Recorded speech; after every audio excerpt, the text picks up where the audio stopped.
ಸಖತ್ ಖಾರ, ಬಣ್ಣ ಮತ್ತು ರುಚಿ ಆಚಿ ಚಿಲ್ಲಿ ಪೌಡರ್. ಸರ್ಕಾರ ಕೊಟ್ಟಿರುವ ಡೆಡ್ಲೈನ್ ಹತ್ತಿರ ಬರ್ತಾ ಇದೆ.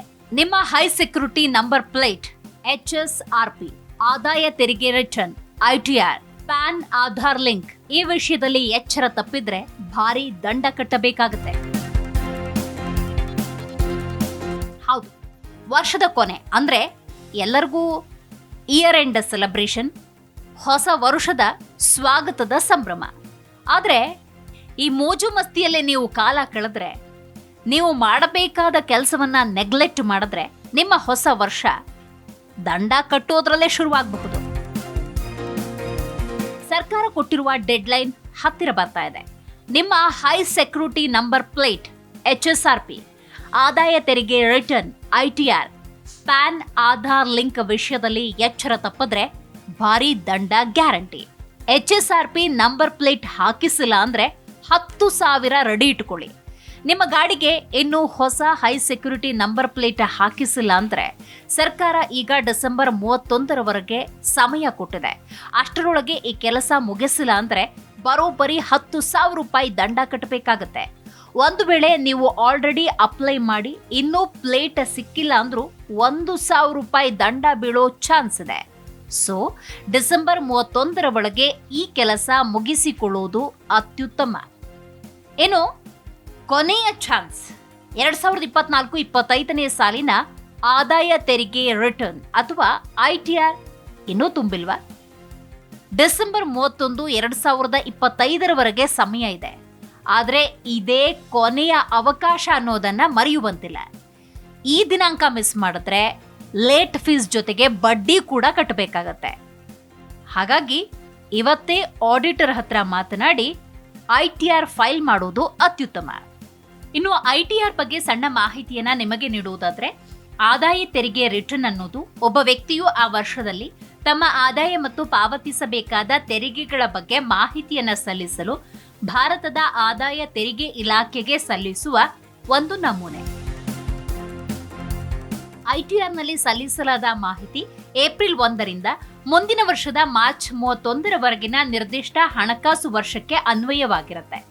ನೀವು ಗಳಿಸುವ ಆದಾಯ, ಸಂಬಳ, ವ್ಯವಹಾರದಲ್ಲಿ ಲಾಭ, ಮನೆ ಅಥವಾ ಆಸ್ತಿ ಮಾರಾಟ, ಲಾಭಾಂಶ ಅಥವಾ ಬಂಡವಾಳ ಲಾಭಗಳು ಮತ್ತು ಪಡೆದ ಬಡ್ಡಿಯಂತಹ ಮೂಲಗಳಿಂದ ಆಗಿರಬಹುದು. ನೀವು ಒಂದು ವರ್ಷದಲ್ಲಿ ಹೆಚ್ಚುವರಿ ತೆರಿಗೆ ಪಾವತಿಸಿದ್ರೆ ನಿಮಗೆ ಆದಾಯ ತೆರಿಗೆ ಇಲಾಖೆಯಿಂದ ಮರುಪಾವತಿ ಲಭ್ಯವಾಗುತ್ತೆ. ಹಾಗಾಗಿ ITRಗೆ ಕೊಟ್ಟಿರುವ ದಿನಾಂಕದ ಒಳಗೆ ITR ಫೈಲ್ ಮಾಡೋದು ಅತ್ಯುತ್ತಮ. ಇನ್ನು ಯಾರ್ಯಾರ ತೆರಿಗೆ ಮೊತ್ತ ವರ್ಷಕ್ಕೆ 10,000 ರೂಪಾಯಿಗಿಂತ ಜಾಸ್ತಿ ಇರುತ್ತೋ ಅವರು 3ನೇ ಕಂತಿನ ಅಡ್ವಾನ್ಸ್ ಟ್ಯಾಕ್ಸ್ ಕಟ್ಟಲೇಬೇಕು. ತಪ್ಪಿದ್ರೆ ಬಡ್ಡಿ ಸಮೇತ ದಂಡ ಬೀಳತ್ತೆ. ಹಾಗೆ ಫಾರ್ಮ್ 27C ಡಿಕ್ಲರೇಷನ್ ಅಪ್ಲೋಡ್ ಮಾಡೋಕ್ಕೂ ಡಿಸೆಂಬರ್ 15 ಕಡೆಯ ದಿನಾಂಕ. ಇನ್ನು ಪ್ಯಾನ್ ಮತ್ತು ಆಧಾರ್ ಲಿಂಕ್. ಪ್ಯಾನ್ ಮತ್ತು ಆಧಾರ್ ಲಿಂಕ್ ಮಾಡೋದನ್ನ ನೀವು ಮರೆತರೆ ನಿಮ್ಮ ಆಧಾರ್ ಕಾರ್ಡ್ ಕಸದ ಬುಟ್ಟಿಗೆ. ಇದು ತುಂಬಾನೇ ಮುಖ್ಯವಾದಂಥ ವಿಷಯ. ನಿಮ್ಮ ಪ್ಯಾನ್ ಕಾರ್ಡ್ ಮತ್ತು ಆಧಾರ್ ಕಾರ್ಡ್ ಇನ್ನೂ ಲಿಂಕ್ ಆಗಿಲ್ಲ ಅಂದ್ರೆ ಡಿಸೆಂಬರ್ 31 ಲಾಸ್ಟ್ ಡೆಡ್ಲೈನ್. ಅಷ್ಟರೊಳಗೆ ಮಾಡಲಿಲ್ಲ ಅಂದ್ರೆ ನಿಮ್ಮ ಪ್ಯಾನ್ ಕಾರ್ಡ್ ಅಮಾನ್ಯವಾಗುತ್ತೆ. ಅಂದ್ರೆ ಅದು ಕೇವಲ ಪ್ಲಾಸ್ಟಿಕ್ ತುಂಡಾಗುತ್ತೆ ಅಷ್ಟೇ, ಎಲ್ಲಿಯೂ ಬಳಸುವುದಕ್ಕೆ ಯೋಗ್ಯವಲ್ಲದಂತಾಗುತ್ತೆ. ಹೌದು, ಬ್ಯಾಂಕ್ ವ್ಯವಹಾರಕ್ಕೆ ಕುತ್ತು ಬೀಳತ್ತೆ, ಜೊತೆಗೆ ದಂಡದ ಬರೆ ಬೇರೆ. ಒಮ್ಮೆ ಪ್ಯಾನ್ ಕಾರ್ಡ್ ರದ್ದಾದ್ರೆ ಬ್ಯಾಂಕಿನಲ್ಲಿ ದುಡ್ಡು ಡ್ರಾ ಮಾಡೋದಕ್ಕಾಗೋದಿಲ್ಲ, ಇನ್ವೆಸ್ಟ್ ಮಾಡೋದಕ್ಕಾಗೋದಿಲ್ಲ, ಲೋನ್ ಸಿಗೋದಿಲ್ಲ. ಅಷ್ಟೇ ಅಲ್ಲ, ಇದಕ್ಕೆ ಸಂಬಂಧಪಟ್ಟ ಹಾಗೆ ನಿಯಮಗಳನ್ನ ಬ್ರೇಕ್ ಮಾಡಿದ್ರೆ 10,000 ರೂಪಾಯಿವರೆಗೂ ದಂಡ ಬೀಳೋ ಸಾಧ್ಯತೆ ಇದೆ. ಸಣ್ಣ ನಿರ್ಲಕ್ಷ್ಯ ದೊಡ್ಡ ತೊಂದರೆಗೆ ಕಾರಣವಾಗಬಹುದು. ಪ್ಯಾನ್ ಮತ್ತು ಆಧಾರ್ ಲಿಂಕ್ ಮಾಡೋದು ಕಡ್ಡಾಯವೇ, ಆದರೆ ಯಾಕೆ ಅನ್ನೋದ್ರ ಬಗ್ಗೆ ನಿಮಗೆ ಹಲವು ಪ್ರಶ್ನೆಗಳಿರಬಹುದು. ಯಾಕಂದ್ರೆ ಇದು ನಿಮ್ಮ ಆದಾಯ ತೆರಿಗೆ ರಿಟರ್ನ್ಗಳನ್ನ ಪ್ರಕ್ರಿಯೆಗೊಳಿಸಲು, ತೆರಿಗೆ ವಂಚನೆಯನ್ನ ತಡೆಯಲು ಮತ್ತು ಬಹು ಪ್ಯಾನ್ ಸಮಸ್ಯೆಗಳನ್ನು ನಿಭಾಯಿಸಲು ಸಹಾಯ ಮಾಡುತ್ತೆ.